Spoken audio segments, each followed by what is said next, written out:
السلام عليكم ورحمة الله وبركاته. إن الحمد لله نحمده ونستعينه ونستغفره ونعوذ بالله من شرور أنفسنا ومن سيئات أعمالنا. من يهده الله فلا مضل له ومن يضلل فلا هادي له، وأشهد أن لا إله إلا الله وحده لا شريك له، وأشهد أن محمدا عبده ورسوله. يا أيها الذين آمنوا اتقوا الله حق تقاته ولا تموتن إلا وأنتم مسلمون. يا أيها الناس اتقوا ربكم الذي خلقكم من نفس واحدة وخلق منها زوجها وبث منهما رجالا كثيرا ونساء، واتقوا الله الذي تساءلون به والأرحام إن الله كان عليكم رقيبا. يا أيها الذين آمنوا اتقوا الله وقولوا قولا سديدا يصلح لكم أعمالكم ويغفر لكم ذنوبكم، ومن يطع الله ورسوله فقد فاز فوزا عظيما. أما بعد، فإن أصدق الحديث كتاب الله، وخير الهدي هدي محمد صلى الله عليه وآله وسلم، وشر الأمور محدثاتها، فإن كل محدثة بدعة، وكل بدعة ضلالة، وكل ضلالة في النار. عباد الله، ndugu zangu Waislamu, hii leo tuko katika tarehe 3 ya mwezi wa Al-Muharram katika mwaka wa 1445, kwa maana ya kwamba tumeingia katika mwaka mpya mwingine wa Kiislamu, mwaka wa 1445 tangu hijra ya Mtume Muhammad sallallahu alaihi wasallam, tangu kuhama na kugura Mtume sallallahu alaihi wasallam kutoka Makka kwenda Madina. Tarehe ya Kiislamu ilianza kuhesabiwa kutoka wakati huo. Kwa hivi sasa imetimia miaka 1445 katika mwezi huu wa Muharram. Kwanza, mwezi huu ni katika miezi minne mitakatifu ambayo imeelezewa kwenye Qur'ani na As-Sunna. Lakini katika mwezi huu kuna matukio mengi makubwa yaliyotokea kihistoria tangu kabla ya Mtume Muhammad sallallahu alaihi wa alihi wasallam na baada yake. Katika wakati wa Mtume Muhammad sallallahu alaihi wasallam, kabla yake, ni tukio kubwa la kuokolewa Nabiullah Musa alayhi salatu wassalam pamoja na wafuasi wake katika wana wa Israeli dhidi ya mikono michafu ya Firaun alayhi la'inullah. Kadhalika tukio la kuangamizwa Firaun na watu wake kwenye bahari ni tukio ambalo lilitokea katika mwezi huu. Lakini katika matukio mengine makubwa yaliyojitokeza ni tukio la kuuawa mjukuu wa Mtume Muhammad sallallahu alaihi wa alihi wasallam, Al-Husayn ibn Ali ibn Abi Talib ibn Abdul Muttalib ibn Hashim radiyallahu anhu wa an abihi. Tukio hili lilitokea katika mwezi huu wa Muharram. Lakini pia katika mwezi huu kuna mambo mengi ambayo watu wameyazusha na kuyaweka, hasa katika zama za karibuni. Mfano, tukio la kusherehekea mwaka mpya wa Kiislamu na watu kupongezana kwa ajili ya jambo hilo, wakiwaiga Wakristo, kwa kuwa mwaka mpya umeingia. Kwa hiyo watu wanasherehekea kwa hafla mbalimbali, na wengine wakipongezana kama wafanyavyo Wakristo kwa mwaka mpya wao. Katika Uislamu hakuna mambo hayo. Sisi katika hutuba yetu ya leo, kutokana na mambo hayo mengi ambayo yanapatikana katika mwezi huu wa Muharram, kwanza utukufu wake na haya tuliyoyataja, tutachagua jambo moja kulizungumzia ambalo ni jambo muhimu, nalo ni suala la kuuawa mjukuu wa Mtume Muhammad sallallahu alaihi wa alihi wasallam, Al-Husayn bin Ali. Kwa kuwa tukio hili na historia yake ni ndefu, tutalizungumza kwa ufupi, na insha Allah tutakuja kukamilisha katika khutba nyingine. Tutazungumza kwa kadiri ya haja, mambo kwa kiasi cha kueleweka. Yatakayobakia insha Allah tutakuja kueleza kwenye hutab nyinginezo insha Allah. Suala la kuuawa Al-Husayn bin Ali, sahaba wa Mtume sallallahu alaihi wasallam na mjukuu wa Mtume Muhammad sallallahu alaihi wa alihi wasallam, ni dhulma isiyokubalika, ni dhulma. Ameuawa kwa dhulma, na hili wanadamu wote kabla ya Waislamu watu wote wanakiri kwamba hii ni dhulma na si haki. Kumuua Muislamu pasi na hatia ni dhulma na ni jambo baya. Sikwambii kwa mtu kama huyu ambaye ni sahaba wa Mtume sallallahu alaihi wa alihi wasallam, bali mjukuu wa Mtume sallallahu alaihi wa alihi wasallam kupitia binti yake Fatima bintu Rasulillah sallallahu alaihi wa alihi wasallam wa radhiyallahu anha, ambaye Mtume sallallahu alaihi wasallam anamuelezea kuwa ni sayyidatu nisa'i ahli aljanna, kama ilivyokuja katika hadithi sahihi katika sahihi al-Bukhari kwamba Fatima ni sayyidatu nisa'i ahli aljanna. Na manaqib za Fatima na sifa njema na fadhila zake katika sunna zimekuja nyingi na ahli sunna wamezielezea, lakini tutosheke kwamba ni binti wa Mtume sallallahu alaihi wa alihi wasallam na ndiye mwenye mtoto huyu Al-Husayn bin Ali. Kwa hiyo sisi kwetu sisi Waislamu ni mtu aliye na nafasi kubwa sana kwa nasabu yake na cheo chake alichokuwa nacho cha kuwa yeye ni sahaba, yeye ni katika Waislamu bora. Nafasi yake kwetu sisi ni kubwa sana. Kwa hiyo hatulipuuzii jambo hili, bali tutabaki kwenye lile ambalo tumeamrishwa na sheria ya Kiislamu na kufanya istirja' inna lillahi wa inna ilayhi raji'un, kwa kuwa aliuawa ni Muislamu tena mwenye nafasi hiyo tuliyoitaja. Sasa jambo hili ni jambo la kihistoria, lakini linatumika vibaya. Miongoni mwa sababu za msingi ambazo zinatupelekea sisi tulizungumzia jambo hili ni kutumika tukio hili kwa ubaya, na watu wakatumia kama diaya na propaganda katika kueneza batili yao. Na hili ni jambo la kusikitisha sana. Jambo hili ni jambo ovu limejitokeza, lakini kuna watu wanalitumia tukio hili katika umma wa Muhammad sallallahu alaihi wasallam kwa njia ya kulipotosha, kwa kueneza uovu wao na uongo wao kwa ajili ya kupotosha historia. Na hapa ndipo ambapo tunaona kuna uwajibu wa kila mara unapotokea munasaba wa jambo hili kulizungumzia jambo hili, kuwaweka Waislamu sawa, kwa sababu kuna watu katika Uislamu wanafuata sana awatif, yani wanafuata zaidi mambo ya hamasa na hisia na jazba kuliko kuyahakiki mambo kielimu, kwa kuwa Waislamu wengi hawataki kujifunza katika dini yao, na wale wanaosoma katika dini wengi wao wanakuwa hawana utafiti katika mambo ya dini. Kwa hiyo ni rahisi wao kudanganywa na wao wakawadanganya wenzao. Kwa hiyo katika kusoma au kulielezea tukio hili kuna fawaidi nyingi. Miongoni mwa hizo, kwanza ni kuifahamu historia sahihi, lakini pia kupata mazingatio ya kupitia tukio hili kuonyesha ubaya wa madhalim, kwamba mtu anapokuwa amefanya jambo la dhulma basi hatima yake itakuwa ni mbaya, na hilo litakuwa limewekwa katika historia na atatajwa kwa ubaya, lakini mwisho mwema wa watu wema vile vile na mazingatio ndani yake. Kwa hiyo wewe ukisimama katika haki, hata ulimwengu mzima ukakupiga vita, maadamu umesimama upande wa Allah jalla wa ala, jambo lako litakuwa kwenye mafanikio hata kama utauawa.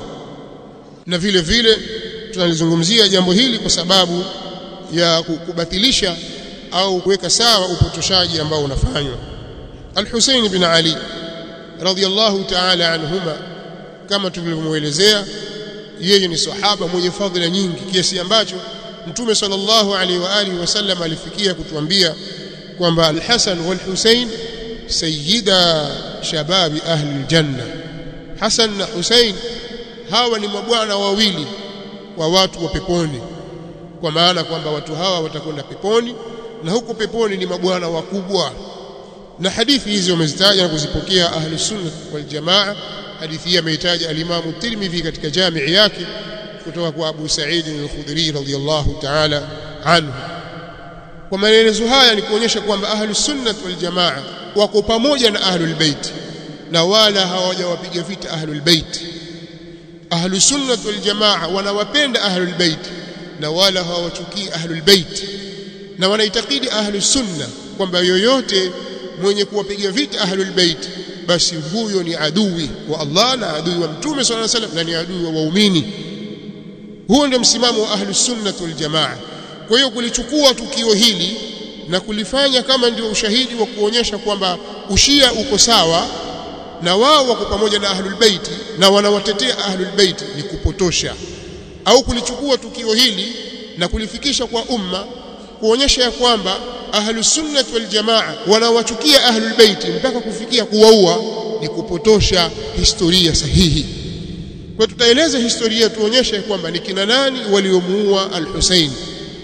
Je, ni ahlus sunnah wal jamaa kama inavyojengwa dhana na kwamba mashia wao wanawatetea ahlul bait, wao ndio watetezi wa ahlul bait na ndio vipenzi vya ahlul bait, na ahlus sunna wao wako dhidi ya ahlul bait? Ndio hivyo.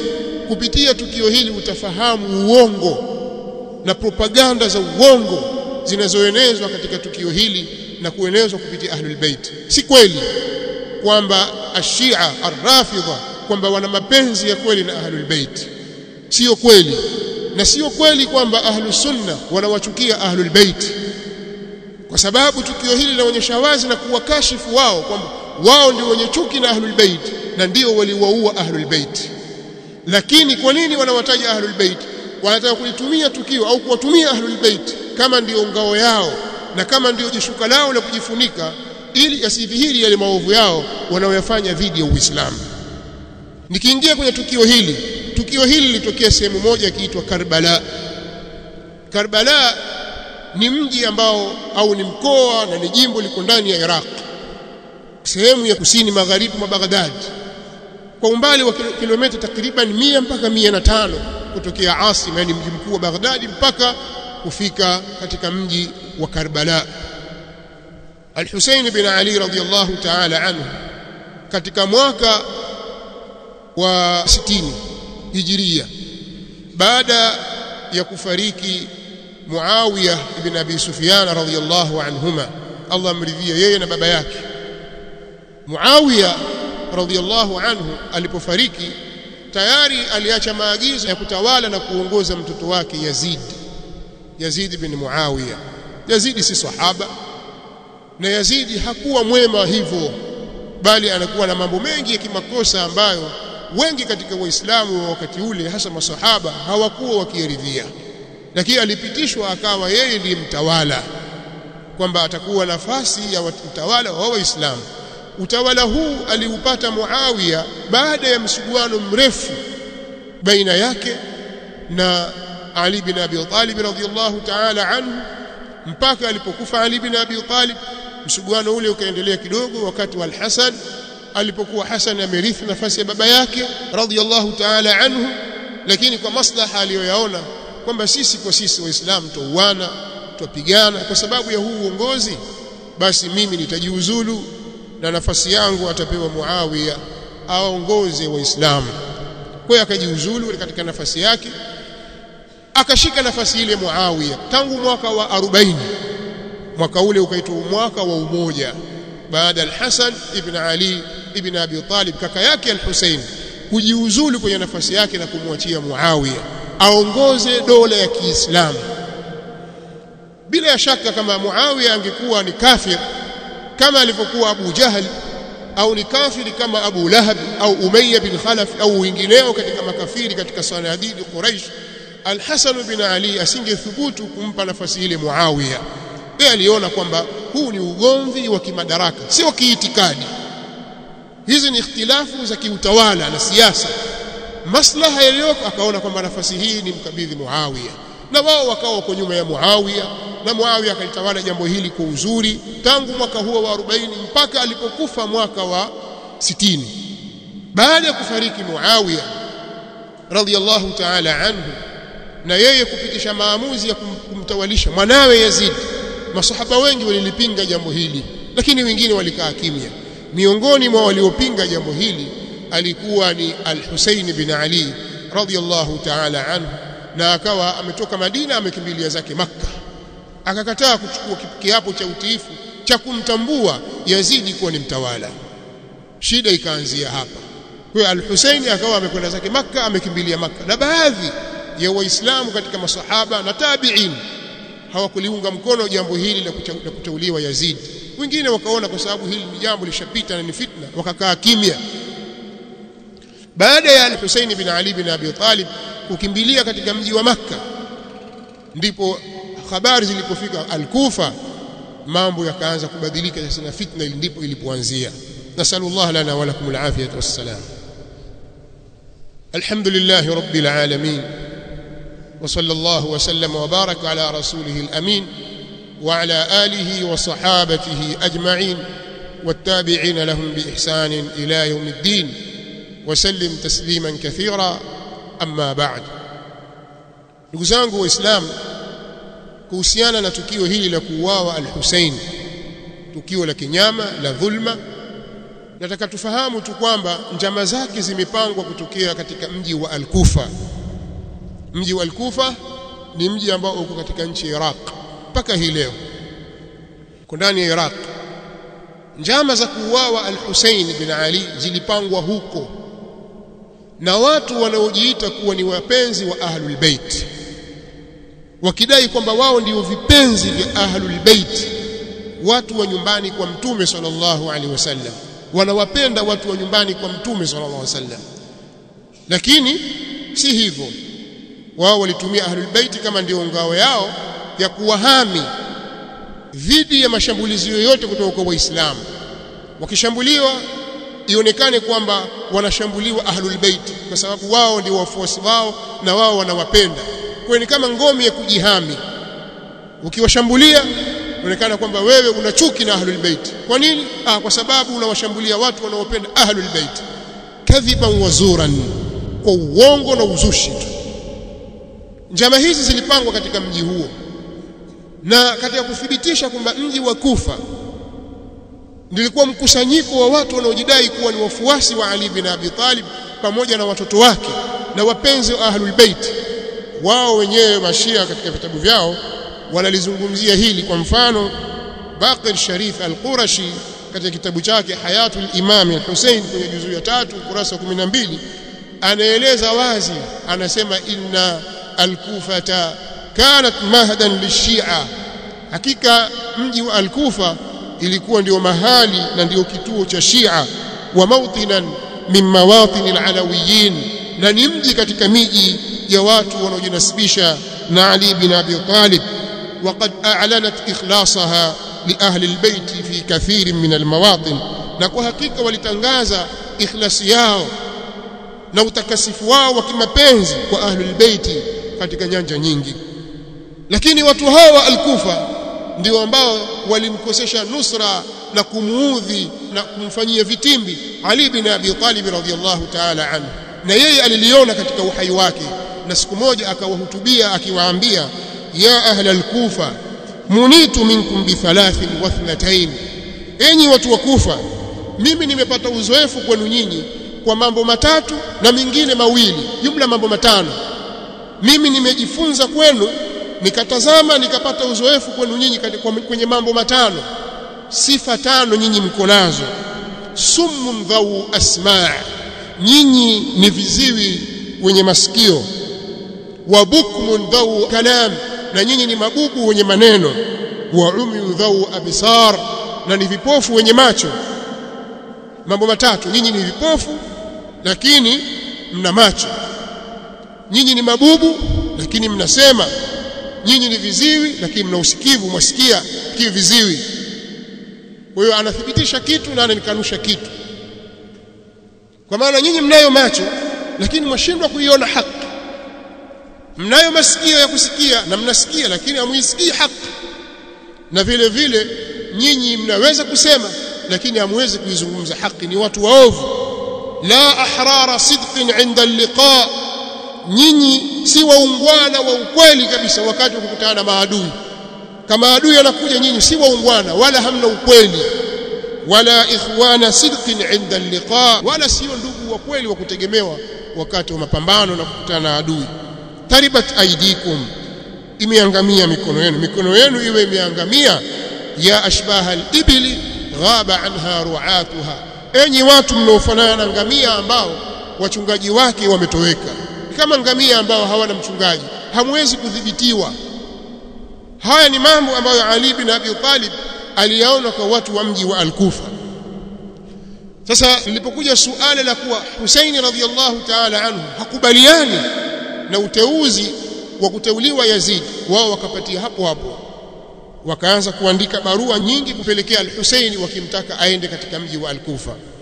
Mshia mmoja Al-Amili katika kitabu chake kitwa Muntaha al-Amal anaeleza kwamba Suleiman ibn Surad baada ya kupata taarifa ya kuwa Al-Husaini amekimbilia katika mji wa Makka, aliwakusanya watu wa Iraqi, watu wa Kufa, akawahutubia, akawaambia maneno haya yafuatayo: ya ma'ashara Shia, innakum qad alimtum bi anna Muawiya qad halak wa sara ila rabbih wa qadima ila amali. Enyi mashia, hakika nyinyi mshajua ya kwamba Muawiya amekufa na ameelekea kwa Mola wake na ameshaelekea kwenye amali zake. Waqad qa'ada fi mawdhi'ihi ibnuhu Yazid, na katika sehemu yake amekaa mtoto wake Yazid. Wa hadha al-Husayn ibn Ali qad khalafahu wa sara ila Makkah, na huyu al-Husayn ibn Ali amemukhalifu na amekwenda Makkah hariban, hali yakuni mwenye kuwakimbia min tawaghiti ali Abi Sufyan, mataghuti wa familia ya Abu Sufyan. Wa antum, na nyinyi mashia wa Kufa, shi'atuhu, ndio wafuasi wake, wa shi'atu abihi min qabli, na ni wafuasi wa baba yake kabla yake. Waqad ihtaja ila nusratikum alyawm, na yeye amehitajia nusra yenu hivi leo. Fa in kuntum ta'lamun, mkiwa nyinyi mnajua, annakum nasiruhu wa mujahidu wa aduwi, kwamba nyinyi mtaweza kumtetea na kupigana vita na adui wake, faktubu ilayhi, basi muandikieni yeye. Wa in khiftumul wahna wal fashal, na mkiogopea unyonge na kushindwa, fala taghurru rajula fi nafsihi, msimuhuri mtu kwenye nafsi yake mkamdanganya kwamba njoo. Kama hamwezi kumtetea, msimuhuri katika nafsi yake. Haya ni maneno ya katika kitabu cha Kishia Muntaha al-Amal cha An-Najafi, akitaka kuthibitisha kuwa mashia walipopata taarifa ya kuwa Al-Husaini amekimbilia Makka, wao walikaa kikao na kupatana ya kwamba wamuite aende Al-Kufa. Wanaeleza katika vitabu vyao kwamba baada ya mkutano huo zikaandikwa barua nyingi zikaandikwa kwenda kwa Al-Husaini ibn Ali ibn Abi Talib radhiyallahu ta'ala anhuma. Anaelezea mshia Ali bin Musa An-Najafi Al-Hasani katika kitabu chake Muntaha al-Amal kwamba baada ya hapo waliandika barua kwa jina la Suleiman bin Surad na Al-Musayyib bin Najbah wa Rifa' bin Shaddad al-Bajali na Habib bin Mudhahir na wengineo, wakatia saini zao, wakapeleka barua hiyo, na barua ikawa inasema: salamun alayka, salamu iwe juu yako, amma ba'd, falhamdulillahi alladhi qasama aduwaka aljabbar, sifa njema zote zinamstahiki Allah ambaye amemvunja adui wako aliyejabbar, alanid, aliyempinzani. innahu laysa alaina imamun faaqbil la'alla Allah yajma'una bika ala alhaq, sisi hatuna kiongozi, wewe njoo, huenda Allah akatukusanya sisi kupitia wewe juu ya haki. Kisha wakaeleza kwamba gavana aliyekuwa katika mji wa Al-Kufa ni An-Nu'man bin Bashir. Anasema An-Nu'man bin Bashir fi qasr al-imara, yuko katika kasri ya uongozi ya imara. Walasna najtami'u ma'ahu fi jum'atin wala jamaa, na sisi hatukusanyiki pamoja naye katika swala ya Ijumaa wala katika swala za jamaa. Hatuendi msikitini sisi, si kwa ajili ya jamaa wala Ijumaa. Wala nakhruju ma'ahu ila Eid, wala hatutoki pamoja naye kwenda kuswali Eid. Walau qad balagna qad aqbalta ilaina, na kama itatufikia habari kwamba wewe umekuja kwetu, akhrajna, tutamtoa huyu Nu'man bin Bashir radhiyallahu anhuma hatta nulhiqahu bisham, ili tumfikishe Shamu huko insha Allah. Kisha wakaipeleka barua pamoja na wajumbe wawili, Abdullah bin Misma' al-Hamdani na Abdullah ibn Wal, wakawapa barua kwamba waipeleke kwa Hussein huko Makka. Wakawaamrisha wende kwa haraka, wakafika kwa Hussein. Kisha baada ya siku mbili watu wa Kufa wakapeleka barua nyingine barua hii wakampa Qais bin Mishar as-Saidawi na Abdullah ibn Shaddad na Umara ibn Abdullah as-Saluli kwenda kwa Hussein. Kisha baada ya siku mbili nyingine wakapeleka wajumbe wengine. Hawa wajumbe wa siku ya pili walipewa barua 150 kutoka kwa watu tofauti tofauti. Watu wawili wameandika, watu watatu, watu wanne, bwana barua yetu, kuonyesha kwamba watu wana hirsi ya kumtaka al-Husaini aje kwao na wako tayari kumnusuru. Na baada ya siku mbili nyingine wakamtuma Hani bin Hani as-Sabi'i na Sa'id bin Abdullah al-Hanafi, wakaandika barua nyingine, bismillahir rahmanir rahim, ila al-Husayn bin Ali min shi'atihi min al-mu'minin wal muslimin, amma ba'd, fa hayya hala fa inna an-nas yantadhirunak.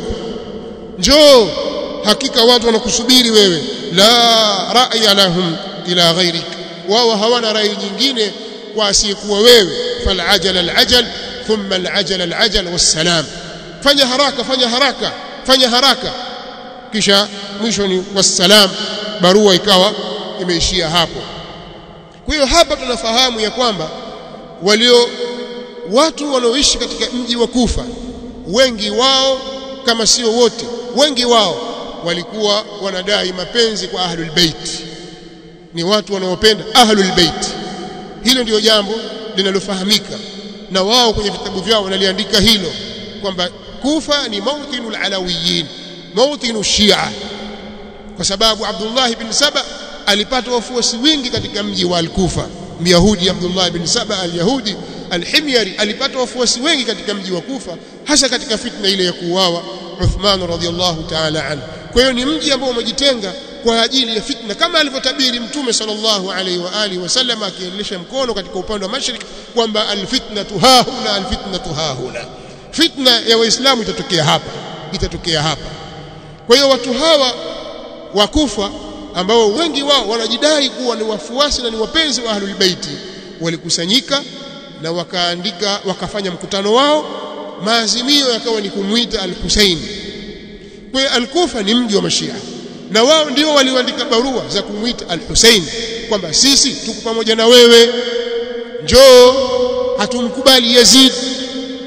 Kwa hiyo inshallah katika hutuba nyingine tutakuja kuona zaidi na kufafanua nini msimamo wa al-Husayn na nini ulikuwa msimamo wa masahaba wengine juu ya kuziitikia na kuutikia wito huu uliokuja kwa kasi kutoka al-Kufa. Je, masahaba walikubali, walimshauri, na msimamo wake ulikuwaje, na mambo yalikwenda vipi, na ni kina nani waliomuua al-Husayn? Tutaona ule uongo ambao umejificha kwa watu wanaodai mapenzi ahlul bait na namna waliofanya khiana kwao na wakafikia kumuua.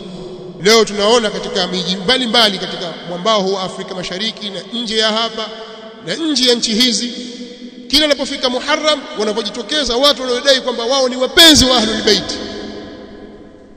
barabarani na katika sehemu mbalimbali, wakivaa mafulana na manguo meusi, wakiimba kutaka nusura ya damu ya al-Husayn, wale lakini wamerudi tena kwa sura nyingine, na hapo wakitupa lawama kwa wengine. Kwa hiyo hili tutakuja kuliona inshallah katika hutuba nyingine zitakazokuja, lakini ukweli ni kwamba ashia ar-Rafidha, hasa watu al-Kufa, wamehusika kwa asilimia zaidi ya 90 katika kumuua al-Husayn radhiyallahu ta'ala anhu, na wala si watu wengineo. Wala tahsabanna Allah ghafilan amma ya'malu adh-dhalimun, inma yu'akhiruhum liyawmin tashkhasu fihi al-absar. Wala wasije wakadhania wale waliodhulumu madhalim, wasije wakadhani kwamba Allah ni mwenye kughafilika kuwaacha madhalim hata siku moja. Allah subhanahu wa ta'ala anawaakhirisha na kuwapa muda wao katika siku ambayo macho yatakodoka. Siku hiyo watatahayari na kudangana na usijue pa kuelekea, watapatwa na majuto makubwa mbele ya Allah subhanahu wa ta'ala. Inna Allah la yumli lidh-dhalim hatta idha akhadhahu lam yuflituh, hakika Allah subhanahu wa ta'ala huwa anampa muhula na kumpa muda mtu dhalim, lakini akishamkamata hatamwachia. Kitendo walichokifanya ashia ni kitendo kibaya kabisa cha dhulma kisichokubalika. Kwa hiyo haya maandamano na hizi masirati na kadha na majalisi wanazifanya ni kutaka kufunika ukweli. Sasa watu wenye kujua ukweli wakikaa kimya wasifunue pazia hili, mambo mengi yataharibika. Madhulum atakuwa dhalim na dhalim atakuwa madhulum, na hili ni jambo halitakiwi katika Uislamu. Dhalim awe ndio aliyedhulumiwa dhalim, haiwezekani. Dhalim atabaki kuwa dhalim, na yule aliyedhulumiwa hawezi kuwa ni dhalim, bali atabaki kuwa ni madhulumu hivyo hivyo. Kwa hiyo hili ni jambo linatakiwa lifunuliwe. Kwa hiyo mashekhe na tulabu ilmi walijua jambo hili, wasiwasapoti watu hawa, wakajitokeza kwamba hili ni jambo zuri. Pale pana propaganda na kampeni maalum zinafanyika ili kujentia chuki kwa masahaba wa Mtume sallallahu alaihi wasallam, bali kutia chuki dhidi ya kundi fulani katika ahlus sunnah wal jamaa, kwamba hawa ndio wauaji wa al-Hussein. Katika Uislamu kila kitu kiko wazi, na taarikhi iko wazi, na historia iko wazi, imehifadhiwa. Uislamu uko wazi na historia yake iko wazi. Ukitaka kujua, fuatilia na fanya bahthi ya kiilmu juu ya jambo hili. Allahumma inna nas'aluka ridhaka wal janna wa na'udhu bika min sakhatika wan nar. ربنا آتنا في الدنيا حسنة وفي الآخرة حسنة وقنا عذاب النار. اللهم أرنا الحق حقا وارزقنا اتباعه، وأرنا الباطل باطلا وارزقنا اجتنابه. اللهم أرنا الحق حقا وارزقنا اتباعه، وأرنا الباطل باطلا وارزقنا اجتنابه. اللهم تقبل منا إنك أنت السميع العليم، وتب علينا إنك أنت التواب الرحيم. اللهم انصر دينك وكتابك وسنة نبيك وعبادك المؤمنين. اللهم من أراد